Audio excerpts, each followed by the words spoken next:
My husband died in 2020. After he died, I found out a series of very unpleasant things about him. Something didn't sit right with me, so I reached out to his ex-wife, to whom he had been married for 26 years. We had never met before. He made her out to be a horrible person. She sat and held my hand in the car when we met, and she cried when I told her my story. He had cheated on her as well. The worst part was everything he had told me about his life was a lie. Everything. He created a fake person, someone he thought I would like, and he lived as that person. He kept me apart from his ex-wife because she could expose him. A year later, I found an appointment card for a therapist he had been seeing.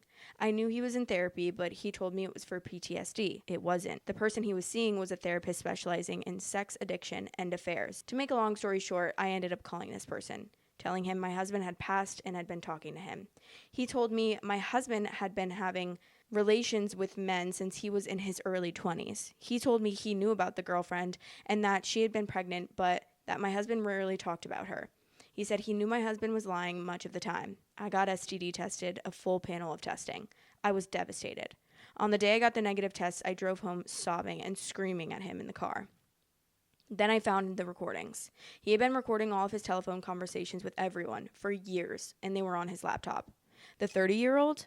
I had every discussion they had ever had. He even recorded their meetings in person. I reached out to her husband because I wanted him to be aware, and I found out they had been separated since 2018. I sent him everything I had, recordings and screenshots. He thanked me. We are still friends today. He's still single, and so am I. This journey has been devastating but eye-opening. I've learned a lot about narcissistic personality disorder since I found all of this out, and that has been really helpful. His therapist told me he didn't love himself and couldn't love anyone else. I believe this. Thanks for reading this ridiculously long story. I'm interested in sharing and commenting here. Well, the one thing, which I'm so sorry this happened to you because that's absolutely terrible. But the first thing I have to say is that therapist allowed to share that information? Like,